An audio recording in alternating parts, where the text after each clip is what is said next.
महावीर किसान सेवा केंद्र की तरफ से सबको राम राम।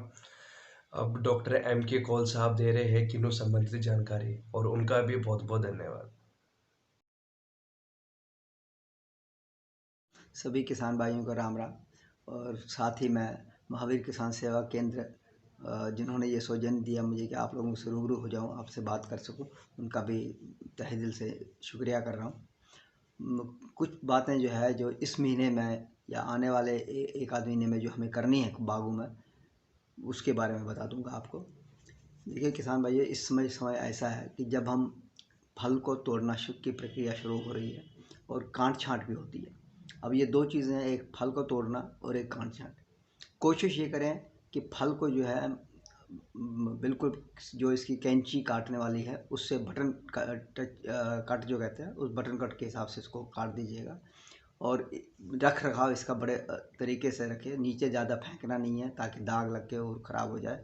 इस चीज़ की तरफ आपने ध्यान देना है। दूसरा, आपने देखा होगा कि इस साल कुछ मौसम की वजह से, कुछ गर्मी और पानी की कमी की वजह से भी बागों को काफ़ी नुकसान हुआ। इसमें सूखने की समस्या बहुत आई है। इवन कई जगहों पर तो जो है फल बिल्कुल हरा रह गया, जो कि कीड़े की वजह से, एक्चुअली ग्रीनिंग डिजीज़ होती है, ग्रीनिंग बैक्टीरियम, उसकी वजह से है। इन सब के लिए आप जब आप फल वगैरह तोड़ेंगे उसके बाद ख्याल ये रखना है कि काट छाँट हम करें, लेकिन काट छाँट में नक्कू नहीं छोड़ने हैं। बिल्कुल जहाँ से आप जिस टहनी को काट रहा है वो जहाँ से निकल रही है उसको काटना है। अगर उसमें गोंद वगैरह या इस तरह की समस्या है तो उनको ट्रीट करना हमने, चाहे सोडियम हाइपोक्लोराइड से कर लीजिएगा उसको, या चाहे आप रिडोमिल ड्रेंचिंग करके उसको कर दीजिएगा। यहाँ ये ख्याल ये रखना है कि क्योंकि ये समस्या ये है कि जो हमारा फल है उसमें टहनियाँ सूखती हैं ज़्यादातर, हमने देखा ये। इसके लिए ऐसा नहीं है कि जो हम अक्टूबर या नवंबर में फिर कहते हैं कि टहनी सूख रही है क्या करें। ये जून से ही आपको इसमें स्प्रेइंग वगैरह देने की ज़रूरत है। एक दो ड्रेंचिंग भी दे सकते हो आप नीचे अगस्त के महीने में, क्योंकि बारिशें वगैरह ज़्यादा होती है, ताकि इसका ये सूखना बंद हो जाएगा। साथ में जहाँ पे आप देखते हैं कि इस तरह के फल हैं जहाँ पता लग रहा है कि हमें ये गिरेगा या सूख के वहीं पे खड़ा बना रहता है, सूखी डंडी होती है, ऐसे फल को जो है डंडे वगैरह से गिराते रहिएगा। जितना वो जल्दी गिरेंगे उतना बीमारी कम आएगी उसमें। इसके बाद हमें ड्रेंचिंग अक्टूबर या नवंबर के शुरू में एक बार ड्रेंचिंग इनमें ज़रूर देनी चाहिए, ताकि जो है बीमारी का प्रकोप थोड़ा कम हो।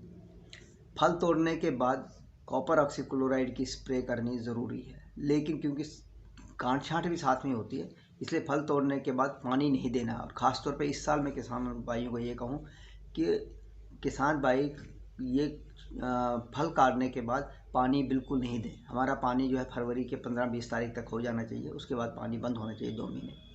पानी अगर आप देंगे, समस्या आनी शुरू ऑलरेडी हो गई और कई जगहों पे है, खासतौर पे जहाँ फल नहीं है उनको अगर किसानों ने इसमें पानी दिया तो उसमें फूल आना शुरू हो जाएगा। इससे बचने के लिए बेस्ट ये है कि पानी नहीं दीजिएगा। अब आप ये महीना 1.5 महीना जो है पानी बिल्कुल छोड़ दीजिएगा। जो लास्ट पानी आपने 15-20 दिन पहले अगर दिया है दे दीजिएगा। और फल तोड़ने से पहले जो दिया, फल तोड़ने के बाद बिल्कुल नहीं देना। इसके बाद काट छाँट पे आना है हमने स्प्रे करने से पहले।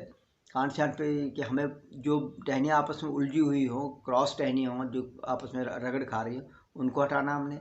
और पौधे के जो शाखाएँ हैं उनके बीच की दूरी जो है वो रहनी चाहिए। और अगर कई टहनियाँ एक जगह पे है वो हटानी है। हरी टहनियाँ जो नीचे से मुड़ से निकल रही हो या बीच में से बिल्कुल हरी टहनी लंबी सी जो होती है उनको हटाना आपने। कोशिश ये करनी है कि उसमें हवादार बनाएं हम उसको, ताकि हवा वगैरह आती रहे। पर ऐसा नहीं है कि हर एक टहनी को जो आप काटना, या कई बार किसानों ने इस साल शुरू ये किया कि भाई बीच में से वो एक मोटी दाना काट देंगे जी, वो खुल जाएगा। उससे क्या दिक्कत आती है कि धूप जब डायरेक्ट पड़ती है तो धूप के कारण भी आपके जो है फल सूख जाते हैं, वो जल जाते हैं। सन बर्निंग जिसको हम कहते हैं, उससे भी हमें बचना है। तो काट छाँट ये ख्याल आपने रखना है कि जहाँ पे कुमलाए हुए पौधे हैं या प्रॉब्लम थी वहाँ आप उसका जो है काट छाँट बारीक टहनियों को भी कर रहे हैं, जो टहनियाँ आपस में एक दूसरे से रगड़ खा रही हैं, ताकि हवादार पूरा बने उसको। और उसके बाद उसमें स्प्रे कॉपर ऑक्सीक्लोराइड की कर दीजिए या फिर बोडेक्स मिक्सचर की। बोडेक्स मिक्सचर के लिए आपको जैसे पता है कि उसमें नीला थोथा हम 4 किलो, चूना 4 किलो और 500 लीटर पानी लेते हैं। उस पानी को आप 2 हिस्सों में कर लीजिएगा, एक में 250 ml पानी और 250 लीटर पानी, और दूसरे में 250 लीटर पानी लेके एक में नीले तोते को घोल दीजिएगा और एक में चूना डाल दीजिएगा। पूरी रात भर उसको हिलाइए 2-4 बार। और सुबह निथरा हुआ पानी वो लेना है और जो चूने का जो पानी होगा वो आपने लेना है। 2 आदमी लेके इसको तीसरे बर्तन में डालेंगे और एक आदमी नीचे, तीसरा आदमी उसमें हिलाता रहेगा। और चेक ये करना है कि अगर चाकू या कोई लोहे वाली चीज़ डालेंगे उसमें ज़ंग नहीं लगना चाहिए। अगर ज़ंग लगता है इसका मतलब चूना आपको थोड़ा और डालना पड़ेगा।